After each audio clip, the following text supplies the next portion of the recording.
friends, it's me Kanchan. Welcome back to our YouTube channel Let's Learn.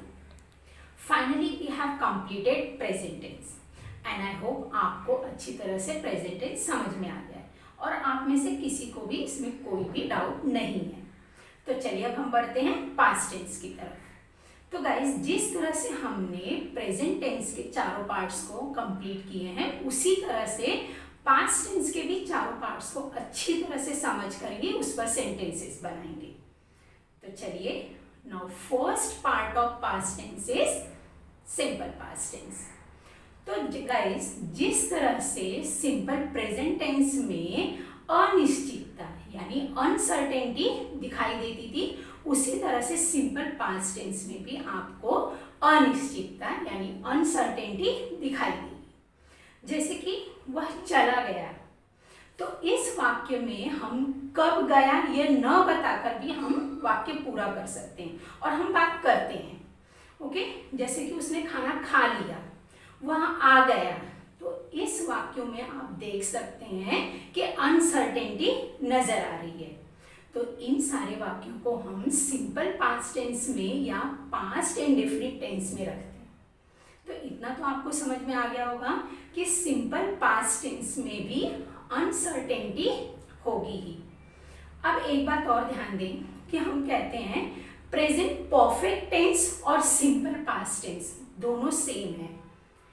क्यों? क्योंकि दोनों में काम पूरा हो चुका होता है। पर गाइस, जब दोनों में काम पूरा हो चुका होता है तो ये दोनों एक दूसरे से अलग कैसे हैं? ये सेम कैसे नहीं है? कैसे हम कह सकते हैं कि ये दोनों में अलग अलग बातें होती हैं? क्यों?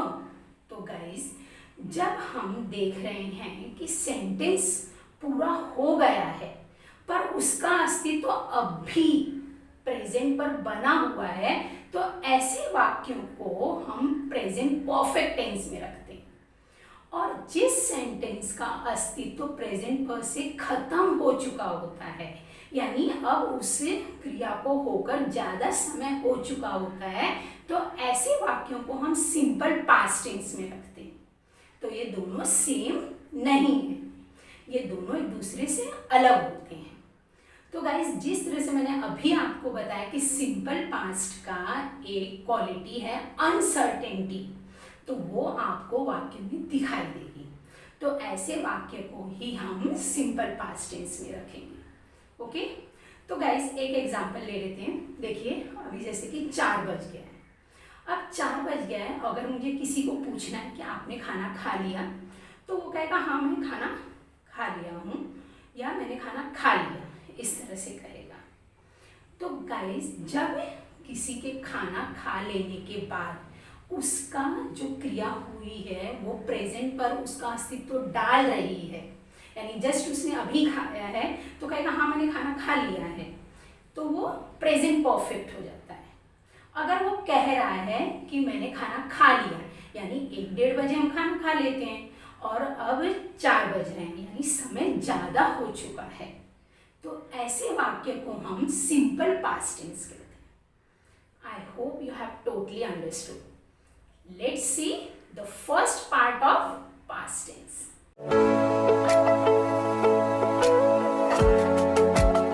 Guys, start past tense on a fresh page and write past tense only once. There is no need to write past tense again.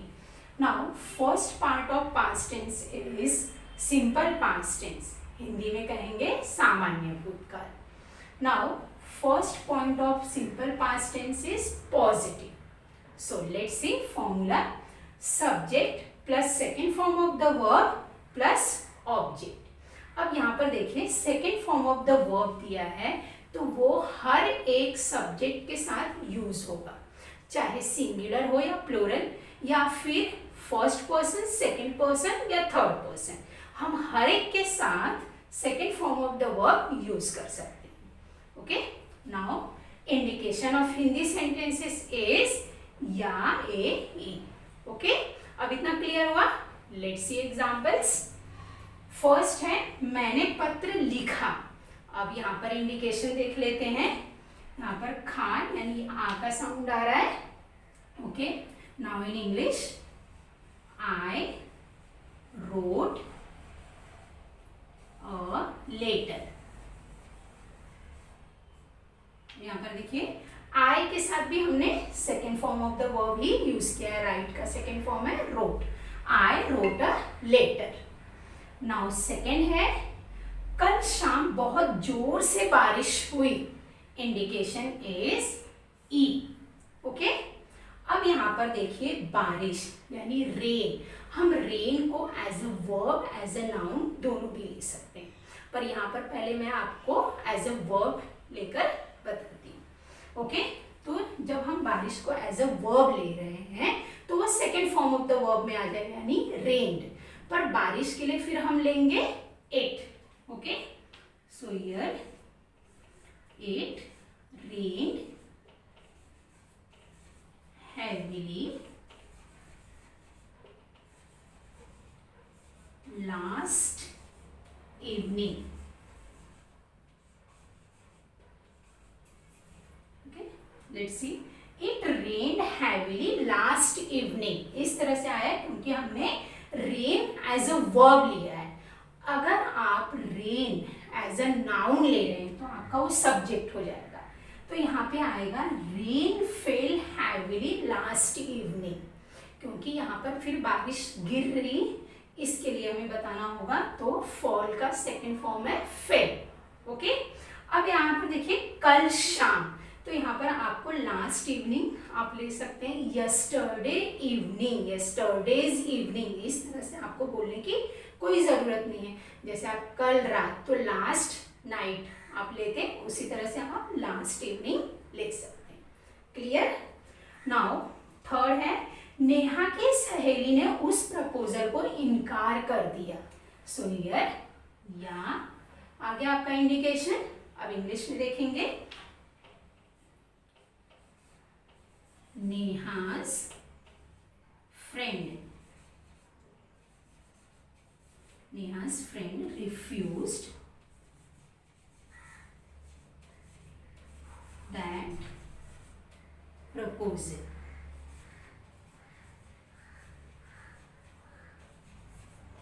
Okay, let's see. Neha's friend refused that proposal.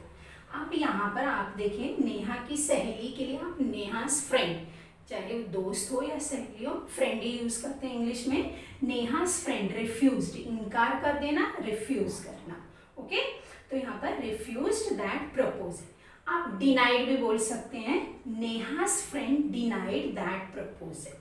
आपको यहाँ पर मैं spelling लिख देती हूँ. Okay. इस तरह से denied. Let's see some more examples. Moving to the fourth point. उन घोड़ों ने पूरी फसल नष्ट कर दी.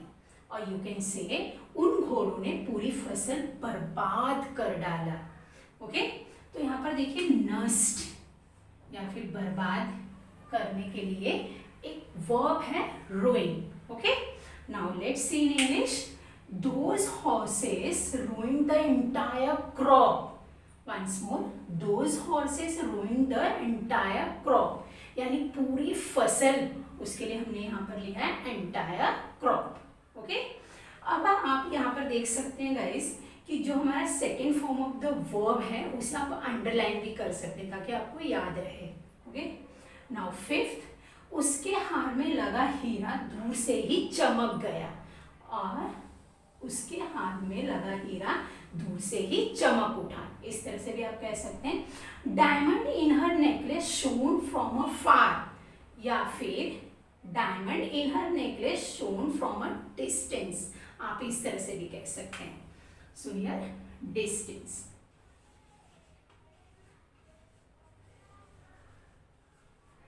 इस तरह से भी आप यूज कर सकते हैं. नेक्स्ट है उसने रात 8 बजे तक कम से कम 300 किताबें बेच डाली. इंडिकेशन देख लेते हैं. ली, इसमें ई का मात्रा आ रहा है. यहाँ पर या है. ओके. यहाँ पर भी आ या फिर दी. ये हमारा इंडिकेशन है. He sold at least 300 books by 8 PM. अब सेल यानी बेचना, अब उसने बेच डाली. So second form of the verb sold. Okay. He sold at least कम से कम के लिए हम वर्ड लेते हैं at least. He sold at least 300 books by 8 PM। रात का समय बता रहे हैं इसलिए यहाँ पर 8 PM। नाउ नेक्स्ट, आखिरकार शिकारी ने हिरन को गोली मार ही दी। इंडिकेशन डी में ई का साउंड आ रहा है, ओके। आखिरकार शिकारी ने हिरन को गोली मार ही दी। इसे आप कहेंगे the hunter finally shot the deer. Shoot यानी गोली मारना, सेकेंड फॉर्म है shot. The hunter finally shot the deer, और you can say eventually the hunter shot the deer. कभी कभी हम कहते हैं ना अंततः या अंत में शिकारी ने हिरन को गोली मार दी, उसके लिए वर्ड है eventually. Eventually the hunter shot the deer, okay.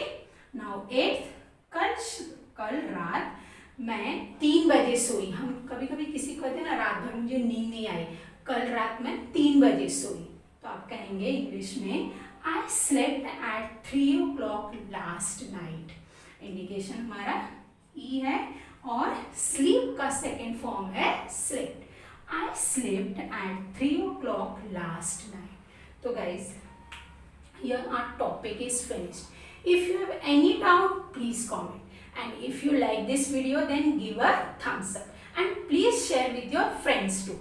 Those who are watching my video for the first time, please subscribe and hit the bell icon. Now we'll meet in the next video. Till then, take care, stay home, stay safe.